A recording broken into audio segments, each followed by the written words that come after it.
ओह हाय हाय, देखिए, चलिए हम ले चल रहे हैं विजय असुर बंसरी धुन। इनकी अपनी चैनल है।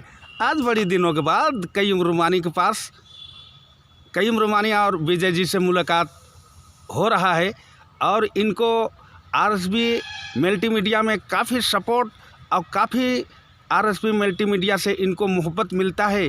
और अभी का डेट में आरएसबी मल्टीमीडिया का रिकॉर्डिंग में भी अच्छा से अच्छा धुन और साज आवाज़ इनकी बांसुरी का धुन आप सुना करते हैं। तो लीजिए, एक डमकच की अंदाज में, डमकच की आवाज़ में एक छोटा सा म्यूजिक सुनिए, इनके साथ आप लोग ज़रूर दें। और इनका चैनल है विजय असुर बंसरी धुन। ये पाँव से बड़ी शारीरिक, यानी समझ लीजिए कि पाँव से ये विकलांग है। इनको आपको मदद करना लाजमी है, ज़रूरी है। ये कईम रुमानी के साथ मुलाकात हुआ है। हम भी जो बन पाता है वो हमेशा मदद करते रहते हैं और आरएसबी मल्टीमीडिया से काफ़ी इनको सहायता और मदद मिलता है। बंसरी धुन कईम रुमानी का बीच एक डमकच।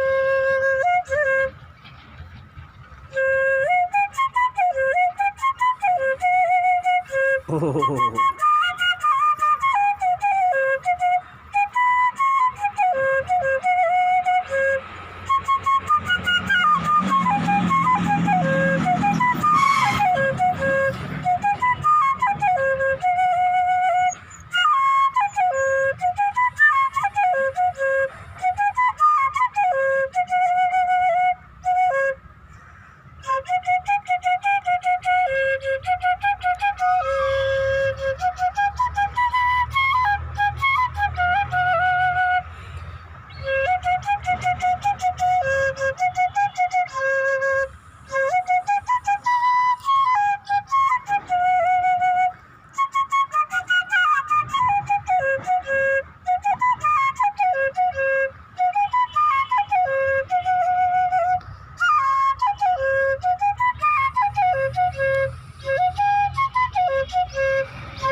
दा दा दा दा दा दा दा दा।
हाँ तो नाना नानी राउर मन के जरूर अच्छा लागले होवी।